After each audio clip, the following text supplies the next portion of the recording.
Week 4 is almost in the books. This is where things start to get interesting in fantasy league. Some of you might be making waiver wire moves just to get ahead of the competition, and some of you are getting desperate at this point. It was another big injury week in week 4 also, so there are some replacements that need to be made. So let's get to the injury report, and then we'll talk about the top pickups for this week. Maybe the most impactful for fantasy teams is T. Higgins, who was pretty much a second round pick for some of you, his wide receiver 1 on your fantasy team. I mean, for him and the Bengals already, things were bad enough with a slow start. And now it gets worse because he suffered a rib fracture and is probably going to be out a couple of weeks. Normally, I'd love to tell you, well, Tyler Boyd, logical pickup, put him in there, he'll score some points, or maybe somebody else. But the way this offense has looked, it's pretty much Jamar Chase and nobody else. There's got to be something going on with Joe Burrow, either physically, mentally, or both. Whatever it is, I can't just say, hey, pick up Tyler Boyd, because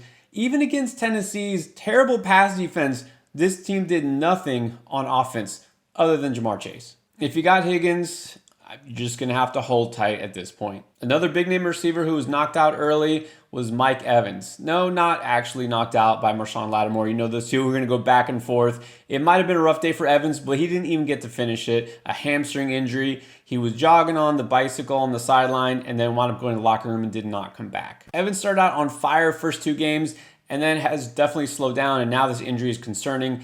Not the youngest receiver out there. And then with hammies, you know it can be tricky. One guy who also caught another touchdown, again, even though he's not a big guy, he's playing the Evans role in the end zone. Trey Palmer, the rookie, he just knows how to get open in the end zone and make those contested catches. Not a must add. You know, I'm still not all the way in on this offense, but especially because the Bucs are on bye next week anyways. So right now for Evans, it's really not a big loss. He might just come back as soon as the team's bye is over. Thankfully, not too many running backs hurt this week, but the one that stands out is Javonte Williams.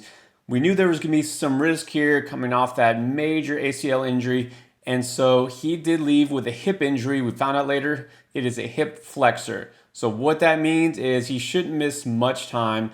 The real issue here is, first of all, there is also another risk of re-aggravation with that and multiple other types of injuries. It gets complicated. Basically, the bottom line is if they rush him back, then he could just keep getting hurt. We knew this was possible. Javonte wasn't off to a great start anyways.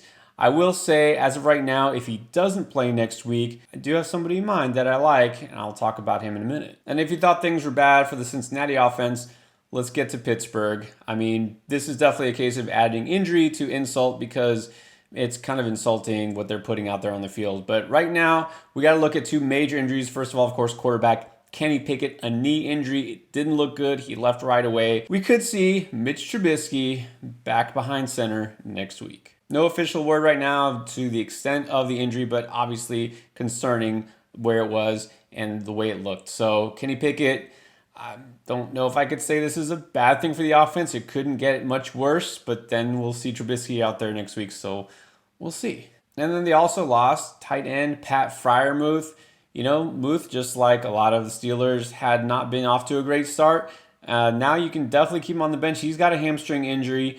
At this point, nobody that is in the Pittsburgh offense is worth considering over him. They're probably going to put rookie Darnell Washington out there some more, but you can't just roll him out there in fantasy, especially with Trubisky quarterback. So right now, if you did have Muth, then you're going to have to look on the waiver wire. And then another tight end who really had not been relevant this year. Man, I thought Juwan Johnson would be good for fantasy with Derek Carr behind center. Hasn't happened, and now a calf re-injury. This is something that he had issues with before. He left the game. Nobody of consequence in New Orleans that you should put him in his place. I don't think Jimmy Graham is going to suddenly go off, and don't talk to me about Taysom Hill right now. And finally, you think this might be a major one, but Justin Herbert, that left finger injury, it seems like it's not a big deal. It's not his throwing hand, but also he stayed in the game, made that 50-yard bomb to seal it. I think he'll be fine, and you know, in his words, this is but a scratch, a mere flesh wound. Before we talk waiver wire, quick reminder that if you join Underdog right now and use promo code ENDGAME, you get a 100% deposit match up to $100. Check out why everybody is joining Underdog. All right, let's talk about the top pickups for week 4. And the first one is a guy that all of a sudden is relevant because presto magico, his suspension has been reduced and he's ready to play.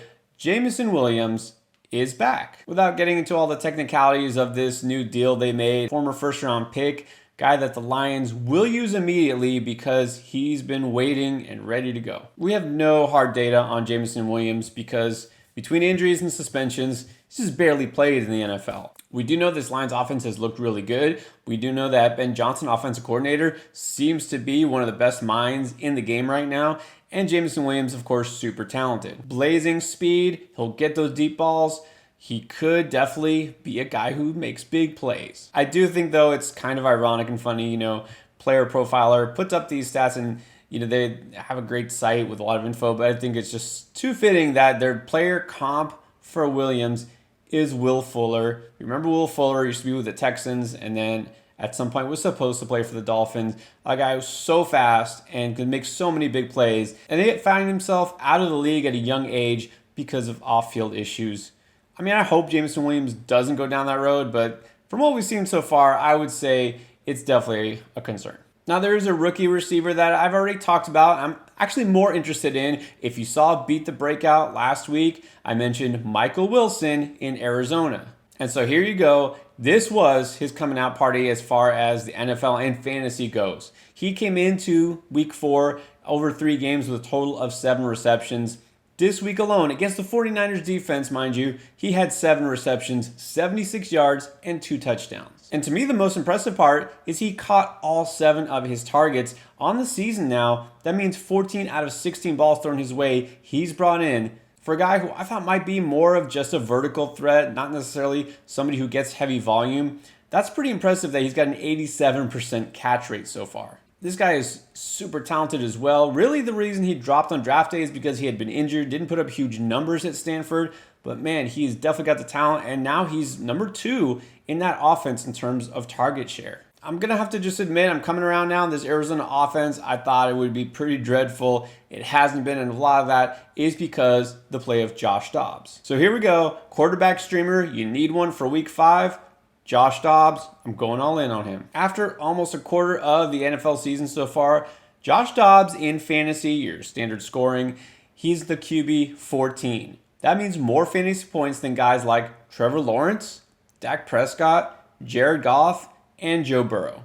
Yeah, I know the Burrow part seems obvious now. Still, think about where those guys got drafted and how Dobbs was not even supposed to be the starter before the season began. The great thing is not only has he been super accurate, one of the highest completion percentages among all quarterbacks, he's running, and that's something he really hadn't done in the past. He would scramble on occasion, but he's running effectively, running near the goal line. I mean, there's really not any holes in his game, and he's not turning the ball over. Dobbs is doing everything he could possibly be asked to do. Out of all the streaming options available at quarterback, he is up there. Going against the Bengals next week, not a terrible defense, but as we've seen, especially this past week, the offense is having issues. Dobbs has been efficient. He could definitely get you by with some solid numbers. And if you're looking long term, they just said Kyler Murray not coming back anytime soon. Not a surprise there for me. So Dobbs could be valuable for several more weeks, maybe even the rest of the season. All right, now that we talked Cardinals, let me get back to another player that I also mentioned just a couple days ago